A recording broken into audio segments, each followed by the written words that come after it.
अब बारी आती है इलेक्ट्रिक पोटेंशियल और कैपेसिटेंस वाले चैप्टर की। तो सबसे पहले हम बात करते हैं पोटेंशियल की। अब पोटेंशियल या इलेक्ट्रिक पोटेंशियल का मतलब क्या है? Work done per unit charge. देखो, हम जानते हैं वर्क डन क्या होता है, फोर्स इनटू डिस्प्लेसमेंट। फोर्स का फॉर्मूला भी हम पीछे पढ़ के आ रहे हैं, के Q1 Q2 अपॉन में आर स्क्वायर। ठीक है, उसको डिस्प्लेसमेंट से मल्टीप्लाई करें यानी कि आर से, तो एक आर तो गया। तो यहाँ से फॉर्मूला क्या बनेगा, Q बाय आर। ठीक है, तो वर्क डन आ गया आपका Q बाय आर। तो ये वैल्यू बन गई आपके पोटेंशियल की, क्योंकि अभी ऊपर बताया वर्क डन होता है V इंटू क्यू। ठीक है, तो पोटेंशियल की यूनिट क्या होती है? पोटेंशियल यानी कि V, work done per unit charge, या के क्यू बाय आर है पोटेंशियल किसी पॉइंट चार्ज का। ठीक है, और इसकी यूनिट क्या होती है? वोल्ट। V से रिप्रेजेंट किया जाता है। अगर work done per unit charge के हिसाब से देखा जाए तो जूल पर कूलम। एक फॉर्मूला और है पोटेंशियल का, जो भी हमने पीछे पढ़ा था इलेक्ट्रिक फील्ड के फॉर्मूले। इलेक्ट्रिक फील्ड होती है potential per unit length.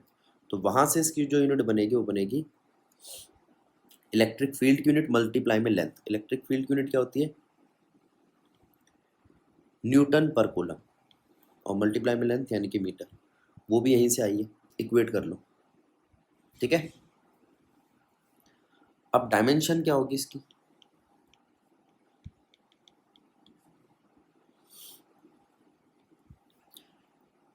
M1 L2 T-3 A-1। ए एम्पेयर के लिए याद रखना, कम यूज होता है।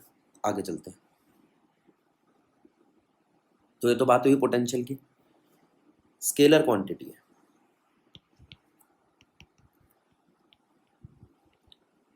तो वेक्टर सम नहीं होगा, सीधा साधा स्केलर सम होगा। V equals to V1 plus V2 plus V3, that's it. ठीक है, डाइपोल के लिए कैसे काम करेगा ये? पहले ले लेते हैं एट एनी पोजीशन।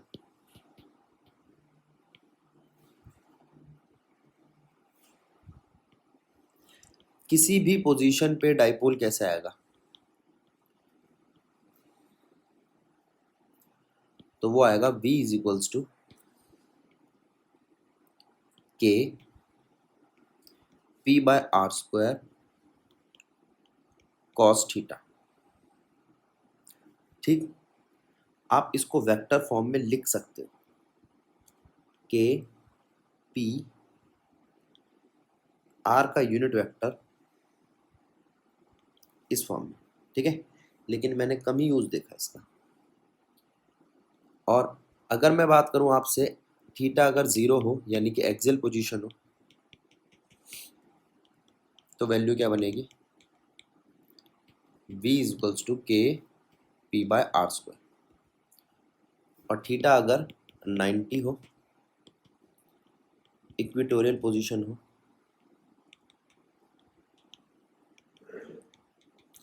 तो वैल्यू क्या बनेगी? 0। तो इक्वेटोरियल पोजीशन पर पोटेंशियल नहीं होता, डाइपोल के इक्वेटोरियल पोजीशन पे पोटेंशियल नहीं होता, एक्सियल पोजीशन पर पोटेंशियल होता है। आगे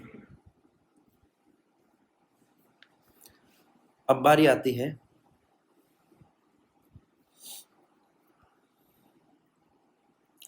होलो शेल की। Hollow spherical metallic shell.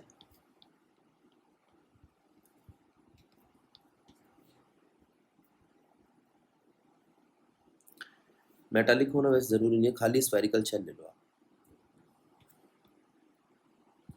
Hollow spherical shell की अगर हम बात करें तो उसके अंदर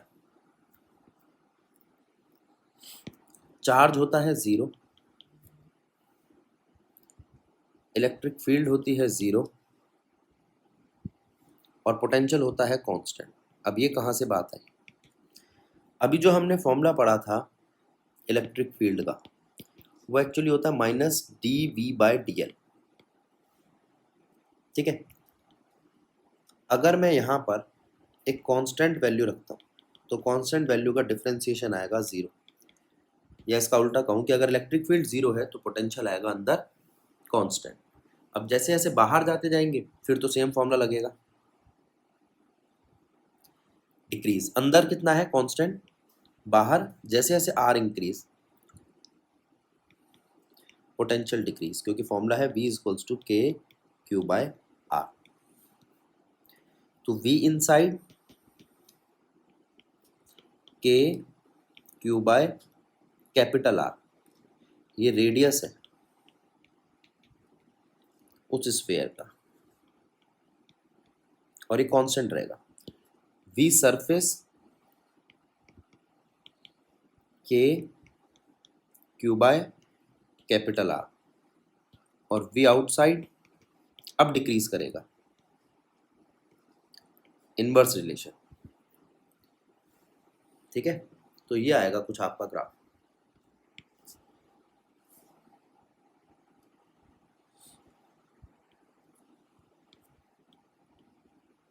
देखो ये आया कांस्टेंट, फिर डिक्रीज,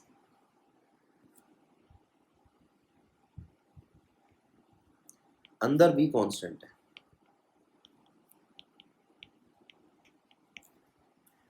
बाहर इनवर्सली प्रोपोर्शनल है आर से।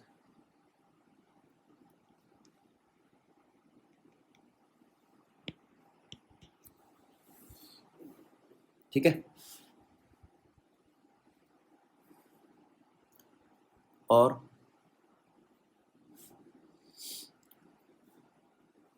अगर इसको आप फिर वही चार्ज डेंसिटी के तौर पे दिखाना चाहो तो पोटेंशियल को आप ऐसे दिखा सकते हो, वो जो भी थोड़ी देर पहले दिखाया था मैंने, 1/3 रो R/Q/R।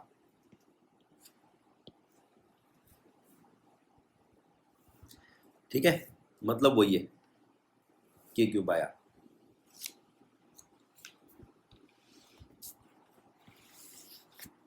आगे चलते हैं।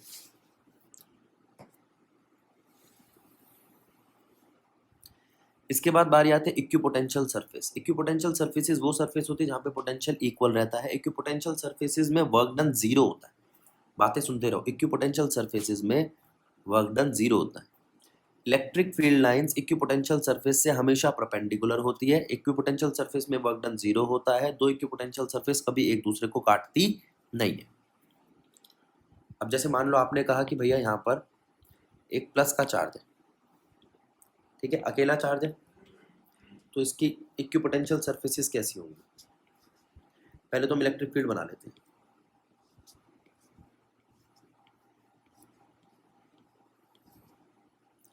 ठीक है,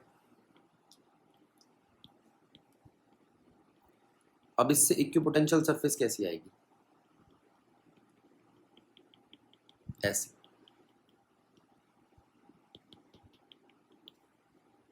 अब अगर यहाँ पे हम माइनस का चार्ज रखते हैं तो डिफरेंस आएगा इलेक्ट्रिक फील्ड की डायरेक्शन में, इक्विपोटेंशियल में नहीं आएगा।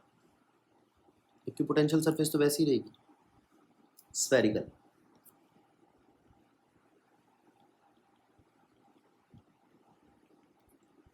ठीक है, लेकिन इलेक्ट्रिक फील्ड की डायरेक्शन इनवर्ड हो जाएगी। ठीक है, अगर दो एक जैसे चार्ज हो तो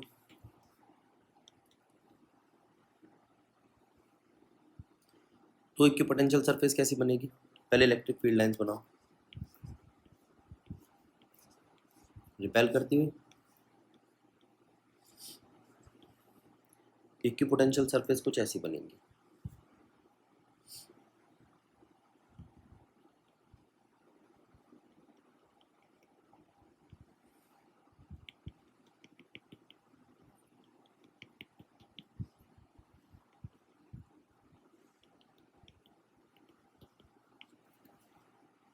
ठीक है। और अगर दो अपोजिट चार्ज बनाओ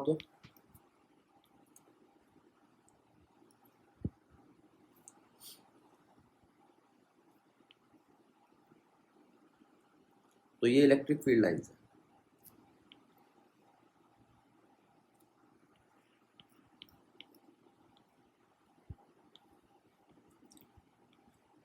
नेगेटिव चार्ज के अंदर आ रही है, पॉजिटिव चार्ज से बाहर जा रही है। और इलेक्ट्रिक फील्ड लाइंस कैसी, इक्विपोटेंशियल सरफेस कैसी है?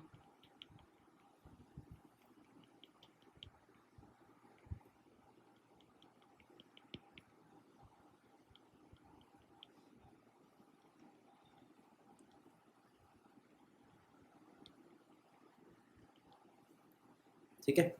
अगर बहुत दूर से इलेक्ट्रिक फील्ड लाइंस आ रही है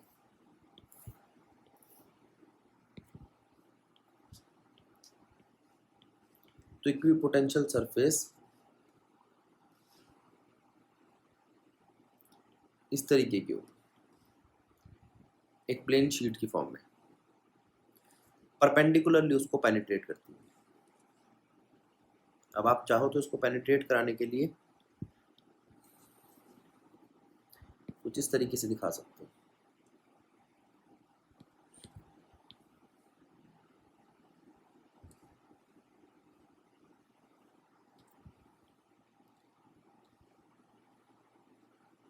ठीक है,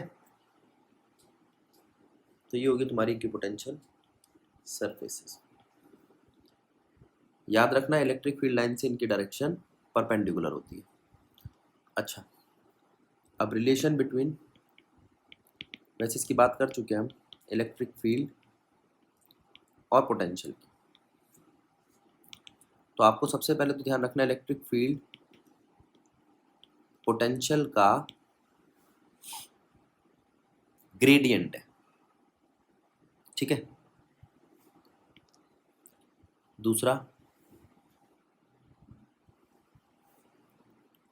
अब ये लेंथ आपकी x axis, y axis, z axis तीनों पे हो सकती है।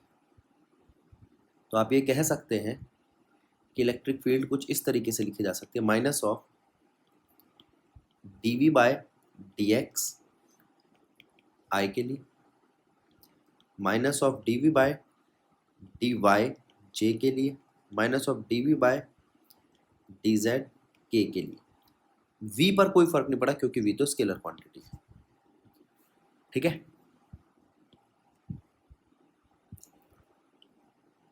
आगे बारी आती है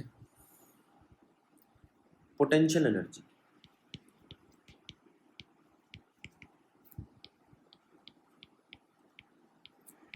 पोटेंशियल एनर्जी को यू से दिखाया जाता है, और यू क्या है आपका, ये वर्क डन के इक्वल ही है। तो ये आ गया आपका के Q1 Q2 अपॉन में R। R क्या है यहाँ पर, R1 to 2। अब मान लो 2 पॉइंट चार्जेस है, तो U क्या होगा, K Q1 Q2 अपॉन में R। लेकिन ये 2 पॉइंट चार्जेस किसी एक्सटर्नल इलेक्ट्रिक फील्ड में रखे, ये रही एक्सटर्नल इलेक्ट्रिक फील्ड। तो क्या होगा, अब ये एक्सटर्नल इलेक्ट्रिक फील्ड अपनी फोर्स लगाएगी। एक्सटर्नल इलेक्ट्रिक फील्ड है E, वो E इस Q1 चार्ज पे भी अपना और Q2 चार्ज पे भी अपना फोर्स एक्सपीरियंस करवाएगी। ठीक है। तो अब U कितनी आएगी, एक तो U आएगी 1/2, यानी कि K Q1 Q2 upon R। एक आएगी खाली U1 K, अब कहाँ से निकालोगे आप U1? U1 आप इलेक्ट्रिक फील्ड की फॉर्म में निकालोगे और U2 भी इलेक्ट्रिक फील्ड की फॉर्म में निकालोगे। तो इलेक्ट्रिक फील्ड की फॉर्म में निकालने के लिए पहले आपको वर्क डन को समझना पड़ेगा। U होता है वर्क डन, वर्क डन होता है फोर्स इनटू डिस्प्लेसमेंट, फोर्थ होता है electric field into charge into displacement. ये बनेगा आपका फॉर्मूला।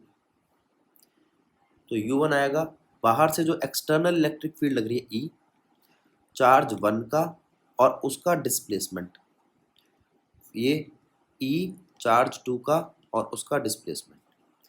जनरली ये R1 और R2 हम किसी एक पॉइंट से ले लेते हैं और उसको हम R ही मान लेते हैं, जैसे मिड से ले लिया, ठीक है। और जो यू नेट आएगी वो आएगी U1 plus U2 plus U122। इसके लिए एग्जाम्पल नंबर NCERT का 5 है, वो देख लेना, ठीक है। चलो आगे बढ़ते हैं। अब बात करते हैं हम आपसे कंडक्टर की। अब कुछ चीजें ध्यान दो। एक तो कंडक्टर के अंदर इलेक्ट्रिक फील्ड नहीं होती है, ठीक है। अब कभी कभी ये क्वेश्चन ऐसा आ जाता है कि इलेक्ट्रिक फील्ड लाइंस बनाओ, तो कंडक्टर के अंदर इलेक्ट्रिक फील्ड लाइंस मत बनाना। कंडक्टर के अंदर अगर होल कर दिया जाए तो इलेक्ट्रिक फील्ड बन सकती है। तो क्या होगा, चार्ज अंदर चला जाएगा, चार्ज अंदर चला जाएगा उस होल से, इसलिए इलेक्ट्रिक फील्ड बन जाएगी। तो कुछ बेसिक बातें ध्यान दो। एक, किसी कंडक्टर के, होलो कंडक्टर के अंदर इलेक्ट्रिक फील्ड नहीं होती, सॉलिड कंडक्टर के अंदर भी नहीं मानी जाएगी, ठीक है। दूसरा, चार्ज हमेशा सरफेस पे एग्जिस्ट करेगा, इलेक्ट्रिक फील्ड लाइंस कंडक्टर से हमेशा परपेंडिकुलर होगी। इलेक्ट्रिक फील्ड लाइन सरफेस से, कंडक्टर की सरफेस से हमेशा परपेंडिकुलर होगी, नॉर्मल होगी, ठीक है।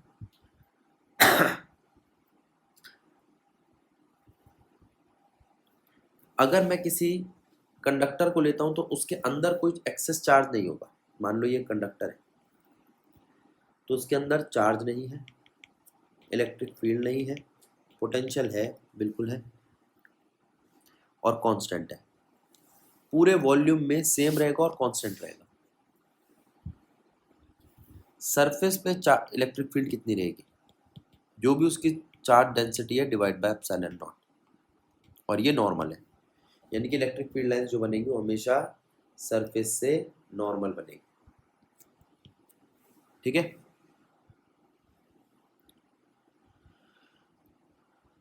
अब बारी आती है इलेक्ट्रोस्टैटिक शील्डिंग।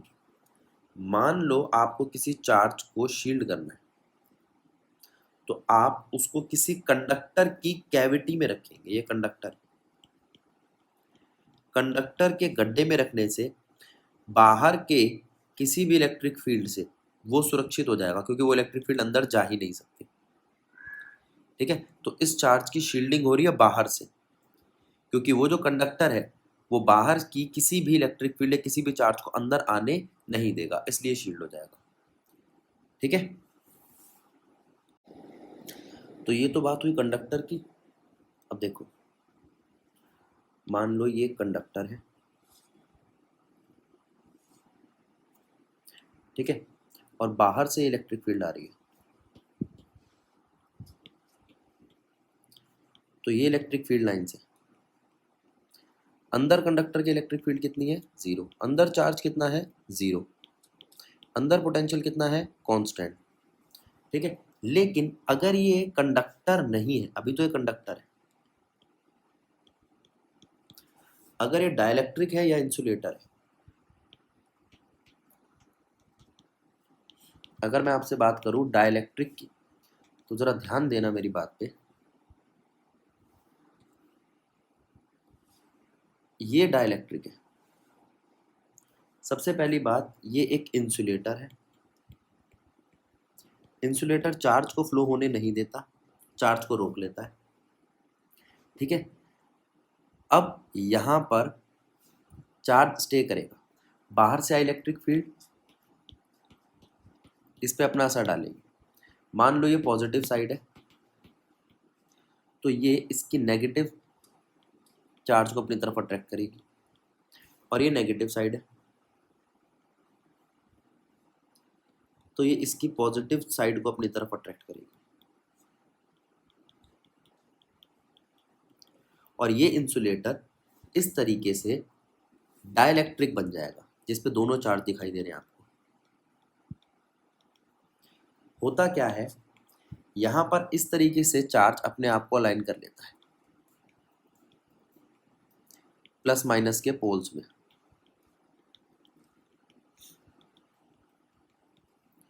अंदर के सारे चार्जेस तो एक दूसरे से इक्वेट कर जाते हैं, लेकिन जो बाहर के चार्जेस, ये वाला प्लस जो बाहर की माइनस की इलेक्ट्रिक फील्ड और ये वाला माइनस जो बाहर की पॉजिटिव इलेक्ट्रिक फील्ड से इन्फ्लुएंस में होता है, वो अंदर एक नेगेटिव और एक पॉजिटिव प्लेट बना देता है। ठीक है, तो ये बात हुई यहाँ पर। तो डाइलेक्ट्रिक के लिए, डाइलेक्ट्रिक पहली बात एक इंसुलेटर है। इंसुलेटर में बाहर की इलेक्ट्रिक फील्ड के इन्फ्लुएंस में अंदर का जो इंसुलेटर है वो रिस्पॉन्स देता है और अपोजिट इलेक्ट्रिक फील्ड देता है। तो इलेक्ट्रिक फील्ड की डायरेक्शन डाइलेक्ट्रिक में बाहर की इलेक्ट्रिक फील्ड से उल्टी होती है। दूसरी बात यहीं से पता चलता है, हम बात कर सकते हैं पोलर और नॉन पोलर की। अगर मैं आपसे बात करूं क्लोरीन की तो ये नॉन पोलर है। अगर मैं आपसे बात करूं HCl की तो ये पोलर है, ये पॉजिटिव ये नेगेटिव। ये H2O की, ये हमने केमिस्ट्री में बात कर रखी है।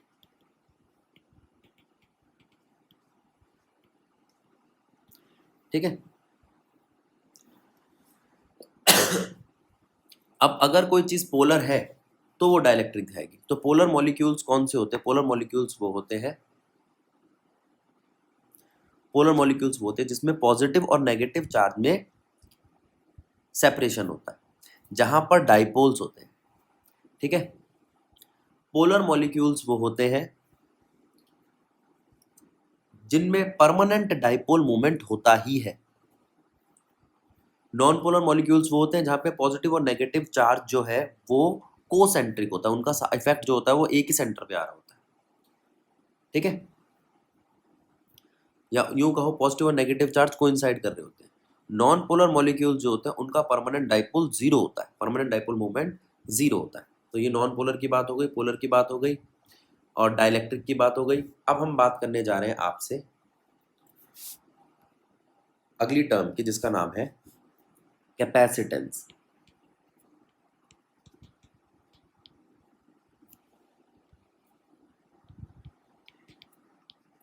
कैपेसिटेंस का मतलब क्या है? अगर मैं किसी न्यूट्रल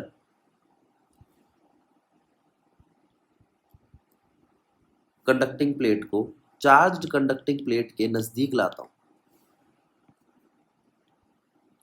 तो होता क्या है, उस प्लेट के एक साइड पर ऑपोजिट चार्ज आ जाता है और दूसरी साइड को मैं अर्थ कर देता हूं, जो भी चार्ज आएगा वो अर्थ हो जाएगा। ठीक है, इस सेटअप में पोटेंशियल ड्रॉप होने लगता है और चार्ज स्टोर करने की प्रॉपर्टी आ जाती है इसके पास, उसे हम कैपेसिटर कहते हैं। हमारे पास पैरेलल प्लेट कैपेसिटर ही है हमारे कोर्स में। यहाँ पे जो कैपेसिटेंस है उसे हम C से दिखाते हैं।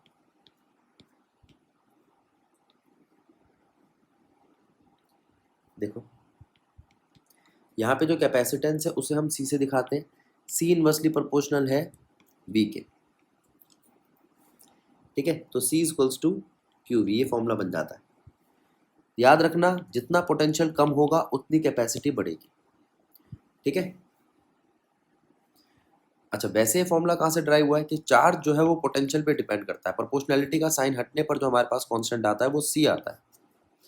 लेकिन जब हम बात करेंगे C की तो C का रिलेशन चार्ज के साथ डायरेक्ट है और पोटेंशियल के साथ इनवर्स है। ठीक है, आगे चलते हैं। इसकी यूनिट क्या है? फैरेड। जनरली आपको क्या दिखाई देगी? मिली फैरेड, 10⁻³ माइक्रो फैरेड 10⁻�6 और pico farad 10⁻⁻12, nano farad 10⁻⁹ farad. ठीक है, ये प्रैक्टिकली ये आपको दिखाई देगी न्यूमेरिकल्स में भी। अगर फैरेड की डायमेंशन देखो तो मैं M-1 L-2 T4 A2। ठीक है,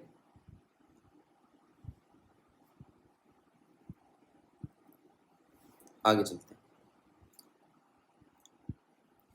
पैरेलल प्लेट कैपेसिटर,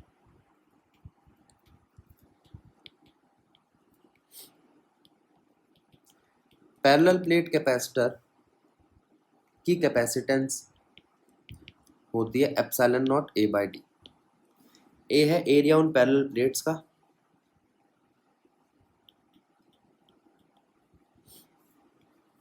डी है डिस्टेंस उन पैरेलल प्लेट्स के बीच में,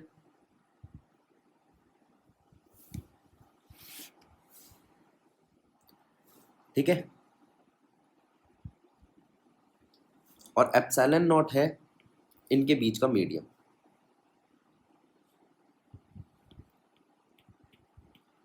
अभी वैक्यूम में मीडियम लगाऊंगा तो उसमें वैल्यू बदलने लगेगी, ठीक है। अब जरा ध्यान दो, अभी थोड़ी देर पहले बताया था पैरेलल प्लेट्स हैं अगर आपके पास, तो पैरेलल प्लेट्स के बीच में इलेक्ट्रिक फील्ड होती है, वो इलेक्ट्रिक फील्ड होती है सिग्मा अपॉन एप्सिलॉन नॉट, याद रखना। इसका एरिया कितना है ए, इनके बीच का डिस्टेंस कितना है डी, इसी से फॉर्मूला बना आपका C equals to epsilon naught A by d. अगर मैं इन प्लेट्स के बीच में कुछ भर दूं तो क्या भर दूं? पहले भरता हूं मैं कंडक्टर, कंडक्टर जिसकी इलेक्ट्रिक फील्ड 0 है। अगर ओरिजिनल डिस्टेंस d था और जो कंडक्टर है वो जो भरा उसकी विड्थ t है, तो जो मेरा C आएगा वो आएगा epsilon naught a by d minus t. अगर मैं इंट्रोड्यूस करता हूं एक conducting slab,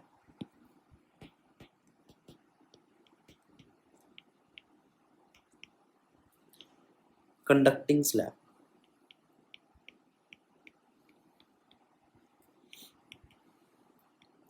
between parallel plate conductor, एक पैरेलल प्लेट कंडक्टर के बीच में अगर आप कंडक्टिंग स्लैब इंट्रोड्यूस करते हो तो C आता है epsilon naught A divided by d minus T. खत्म कहानी।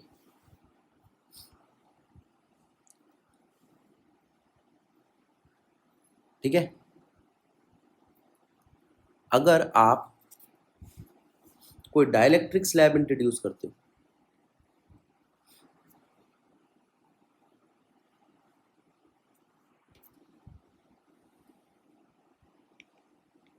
तो उसकी इलेक्ट्रिक फील्ड होती है अपोजिट होती है।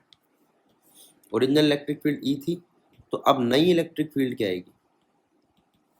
Original minus E dash. बात को समझो। दूसरी बात, फिर वही इसकी विड्थ ले लो आप T, ओरिजिनल ले लो आप D, तो ये बचेगा D माइनस टी।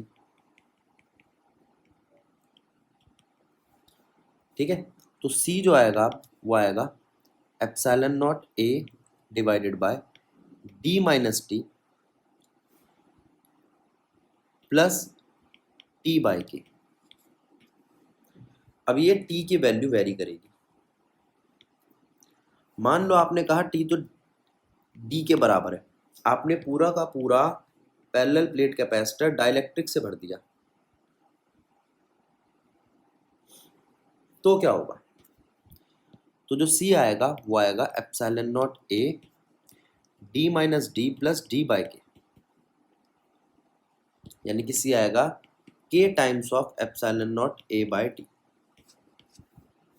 तो यहां से जो वैल्यू आएगी, अब इस C को C डैश कह दो आप, C dash is equals to K times of C not.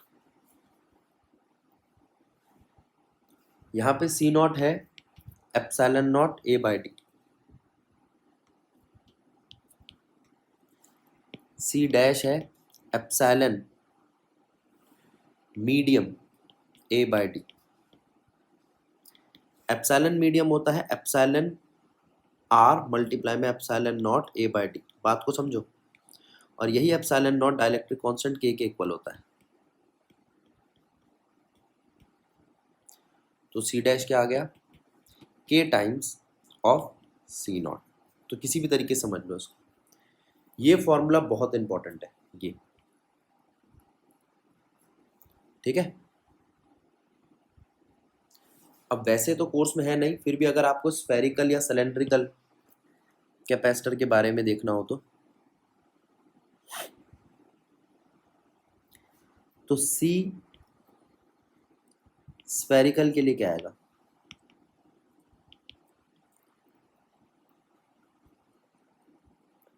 Four pi epsilon naught A B B minus A. ठीक है, यहां पर ए और बी क्या है?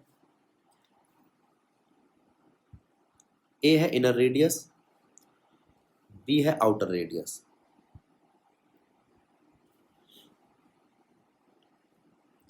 स्फेरिकल शेल का। ठीक है, अब बारी आती है सिलेंडर की। अब सिलेंडर में जो फॉर्मूला आता है वो आता है 2 pi epsilon naught L upon में natural log of B by A. ठीक है, फिर वही सिलेंडर बनाओ। ए है इनर रेडियस और बी है आउटर रेडियस।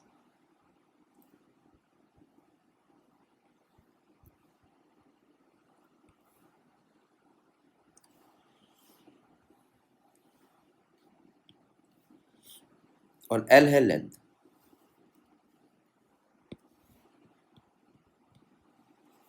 कैपिटल एल ले लो। ठीक है, तो फॉर्मूला क्या बना? 2 pi epsilon naught L divide by natural log of B by A. अब ये मत कहना नेचुरल लॉग को लॉग में कैसे कन्वर्ट करना है, 2.303 से मल्टीप्लाई करके। ये फॉर्मूला मैंने तो यूज में देखा नहीं, आगे चलते हैं।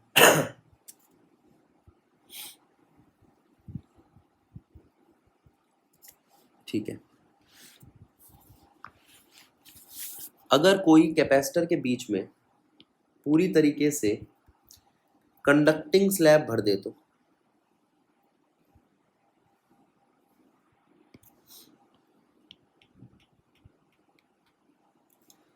तो सी क्या होगा? इनफाइनाइट। ठीक है, अब आते हैं कॉम्बिनेशन ऑफ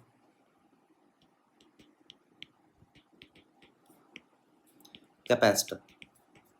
अब याद रखो, एक होता है सीरीज, सीरीज में चार्ज सेम रहता है, सीरीज में करंट सेम रहता है, सीरीज में पोटेंशियल एडिटिव होता है, सीरीज में कैपेसिटेंस इनवर्स में जुड़ती है। अब मैं इसके साथ ही आपको रेजिस्टेंस बता रहा हूँ क्योंकि फिर वहाँ पे रेजिस्टेंस के लिए टाइम वेस्ट होगा, इतना इंपॉर्टेंट फॉर्मूला तो है नहीं। सीरीज में रेजिस्टेंस सिंपल जुड़ती है। ठीक है, पैरेलल में क्या होता है? पैरेलल में चार्ज एडिटिव होता है,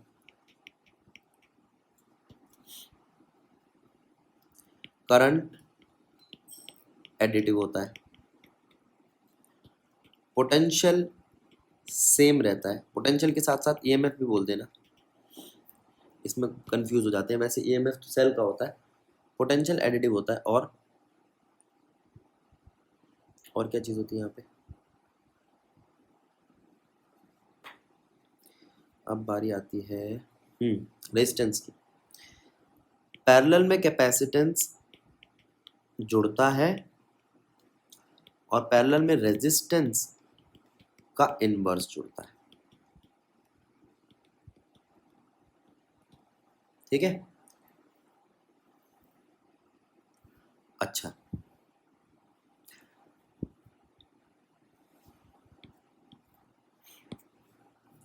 अगर दो कैपेसिटर चार्ज हो अलग अलग पोटेंशियल से, ठीक है, और उन्हें कनेक्ट कर दिया जाए एक दूसरे के साथ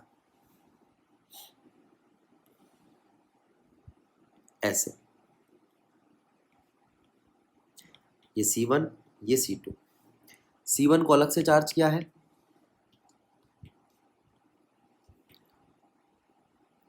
ठीक है, V1 बैटरी से और C2 को अलग से चार्ज किया है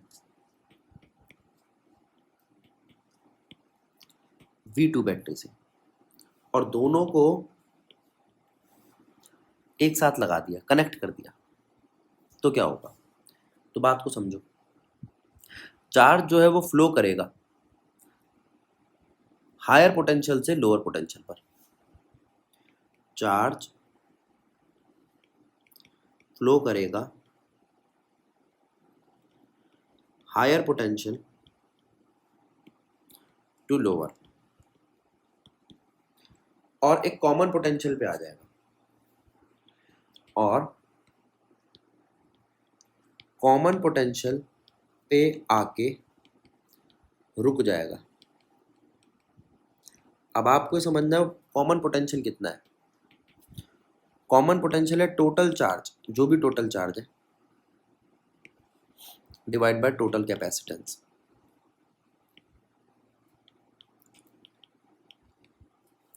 अब टोटल चार्ज कितना है आपका, पहले का Q1 दूसरे का Q2, total capacitance C1 plus C2।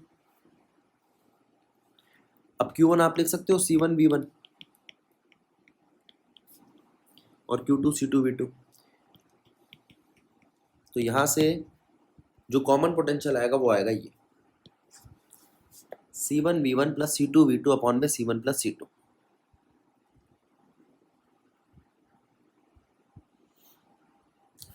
अब यहां पर आपका चार्ज कंजर्व रहेगा,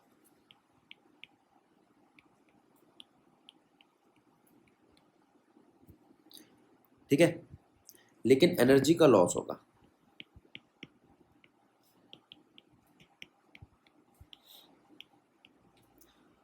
अब एनर्जी का लॉस कितना होगा, जो इनिशियल थी माइनस कर दो फाइनल, वो आएगा C1 C2 V1 minus V2 का whole square twice of C1 plus C2। बहुत इंपॉर्टेंट फॉर्मूला है, ठीक है। अब पहले मैं आपको एनर्जी के फॉर्मूले बताऊंगा आपको। एनर्जी स्टोर्ड इन कैपेसिटर,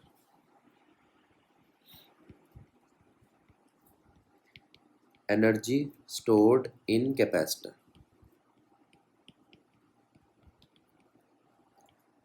अब कितनी एनर्जी स्टोर हो रही है कैपेसिटर में, पहले वो देखो।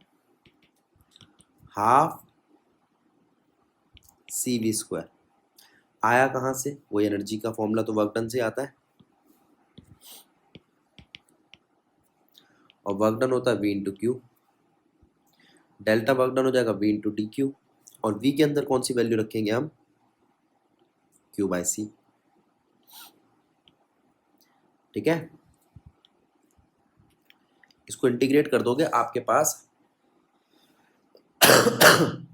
सॉरी, जो फॉर्मूला आएगा वो आएगा half Q square by C, पहला फॉर्मूला। फिर उसके अंदर वैल्यू पुट करते रहो तो आपके पास अलग अलग फॉर्मूले आएंगे, जैसे half CV square, half QV। ये तीनों फॉर्मूले इंपॉर्टेंट है। तो ये तो हो गई आपकी एनर्जी स्टोर्ड इन कैपेसिटर, ठीक है। जो वर्क डन हम चार्ज को मूव कराने में या चार्ज को स्टोर करने में रखते हैं, तो हम ये कह सकते हैं work done in charging a capacitor. Store करता है कैपेसिटर में इलेक्ट्रिक पोटेंशियल एनर्जी की फॉर्म, ठीक है। इसके बाद बारी आती है, आप इसको एनर्जी डेंसिटी कह सकते हो।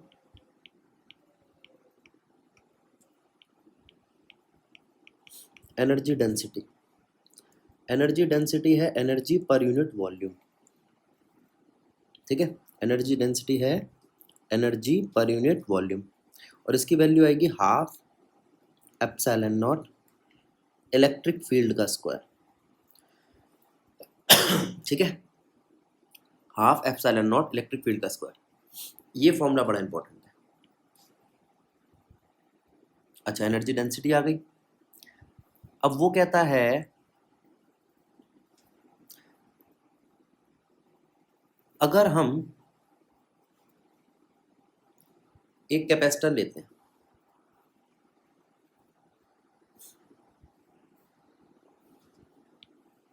ठीक है,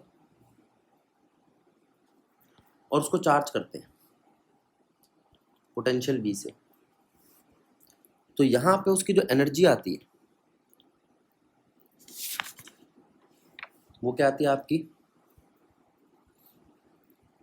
हाफ CV², ठीक, या हाफ QV। अब एक बार चार्ज करने के बाद अगर आप इसी को एक आइडेंटिकल कैपेसिटर के साथ लगा देते हैं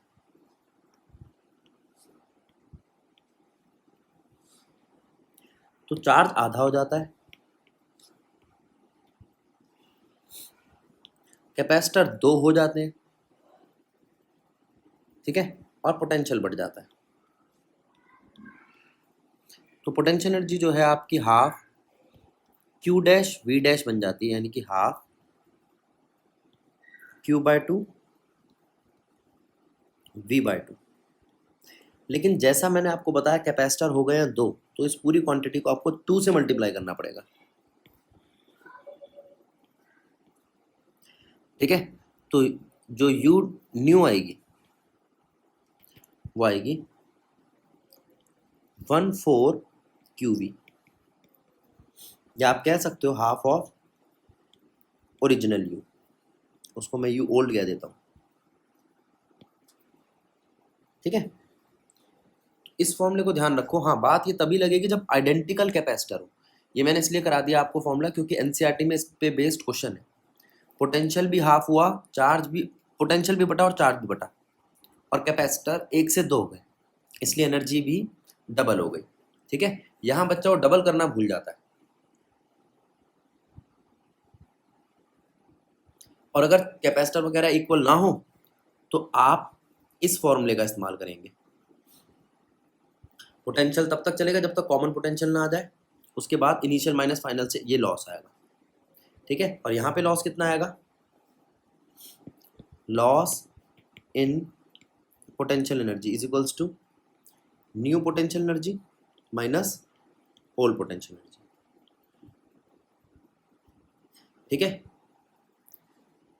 या लॉस अगर निकाल रहे हो तो आप ओल्ड माइनस न्यू रख लो। पहले थी U0, अब है हाफ U0, तो कितनी बची, हाफ U0। हाफ U0 का मतलब 1/4 QV, ये आया है आपका लॉस इन पोटेंशियल एनर्जी, ठीक है। अच्छा, अब वो कहता है अगर आप डाइलेक्ट्रिक इंट्रोड्यूस करते हो तो एनर्जी स्टोर्ड इन कैपेसिटर पे क्या फर्क पड़ता है। तो U जो होगी आपकी, अगर U0 है वैक्यूम में तो U मीडियम में क्या बन जाएगी, K टाइम्स ऑफ U0। बिल्कुल कैपेसिटेंस वाला ही काम चल रहा है यहाँ पे। जैसे K का फॉर्मूला था C मीडियम बाय C0, वैसे ही बनेगा U medium bye U0। K क्या है, डाइलेक्ट्रिक कांस्टेंट, इसे परमिटिविटी भी कह सकते हो आप, रिलेटिव परमिटिविटी, ठीक है। तो आप कह सकते हो जब डाइलेक्ट्रिक स्लैब इंट्रोड्यूस की जाती है पैरेलल प्लेट्स के बीच में, ठीक है, और अगर उसको चार्ज किया जाए उसी बैटरी से तो पोटेंशियल डिफरेंस जो होता है वो कांस्टेंट रहता है। डाइलेक्ट्रिक इंट्रोड्यूस करने से पोटेंशियल डिफरेंस पे कोई फर्क नहीं पड़ेगा, पोटेंशियल डिफरेंस कांस्टेंट रहता है, कैपेसिटेंस K टाइम्स बढ़ जाती है, चार्ज K टाइम्स बढ़ जाता है, इलेक्ट्रिक फील्ड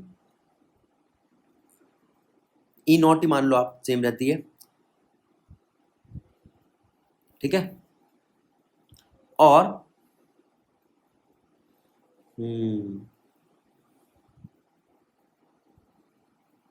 इलेक्ट्रिक फील्ड को भी आप चेंज कर सकते हो, और एनर्जी K टाइम्स बढ़ जाती है।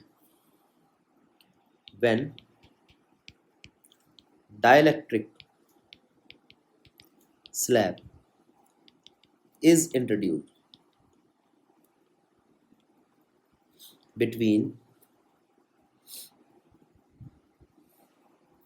पैरेलल प्लेट कैपेसिटर,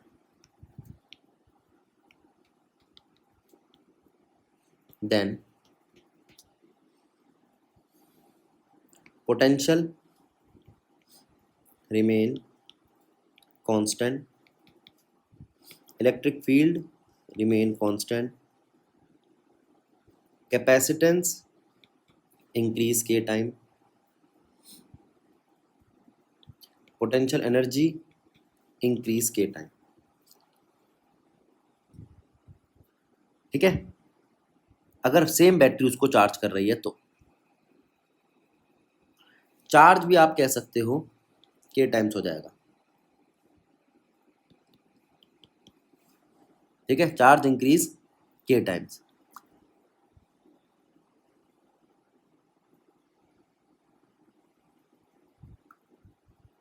ठीक है, ये कंडीशन तब है जब डाइलेक्ट्रिक स्लैब का डाइलेक्ट्रिक कांस्टेंट पूरी तरीके से भर दिया जाए पैरेलल प्लेट कैपेसिटर में।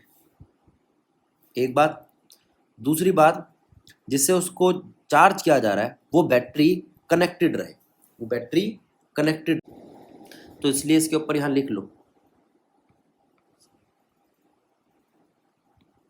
नोट में, व्हेन बैटरी इज कनेक्टेड।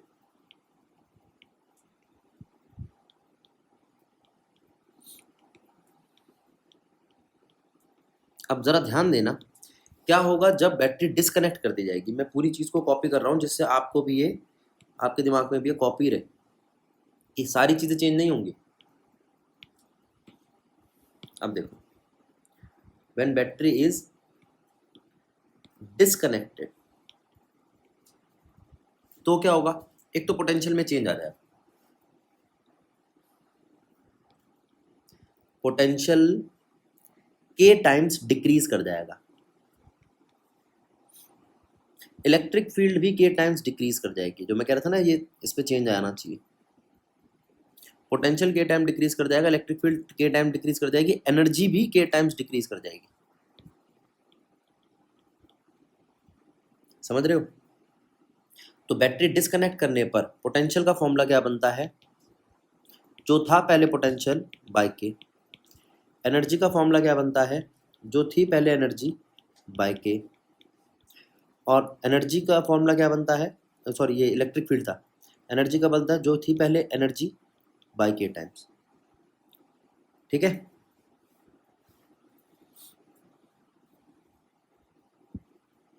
अच्छा, चार्ज अनचेंज रहेगा, चार्ज रिमेन कांस्टेंट।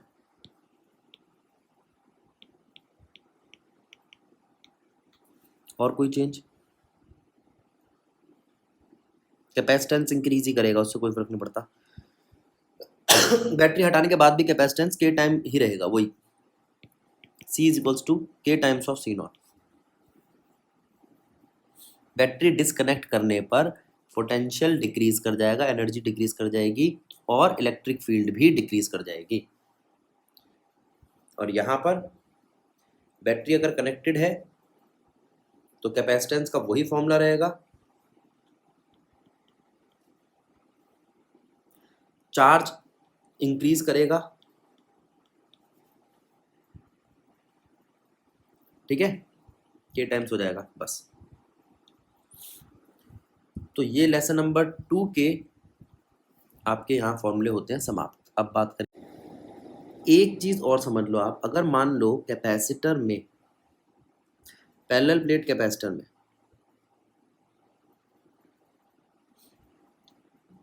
दो डाइलेक्ट्रिक स्लैब रखी हो ऐसे, ठीक है, तो इस कॉम्बिनेशन को हम क्या कहते हैं,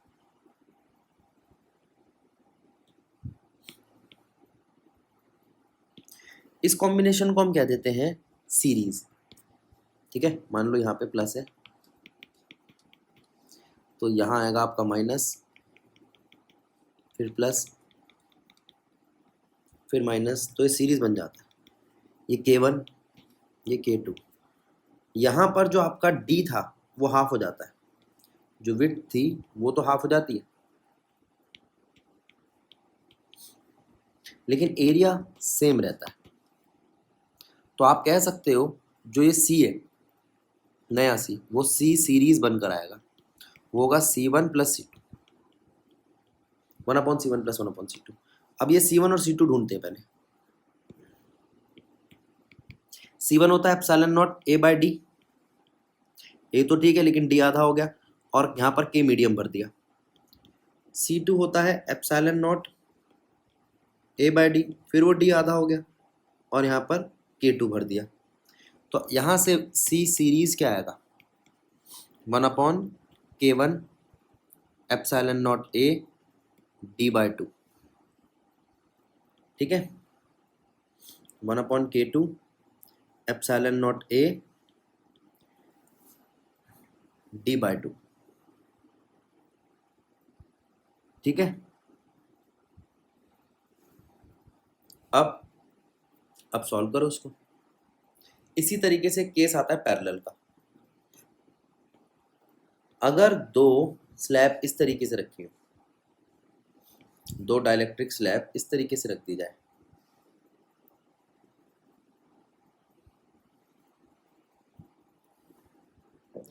एक में डाइलेक्ट्रिक हो K1 और एक में हो K2, ठीक है, फिर ये प्लस और ये प्लस, ये माइनस और ये माइनस पैरेलल हो जाएंगे। तो C आएगा आपका C1 प्लस C2। यहाँ पर C1 होगा K1 times of epsilon naught A by d, लेकिन ध्यान दो यहाँ पर एरिया आधा हो गया, एरिया आधा हो गया, डी कॉमन है आपका।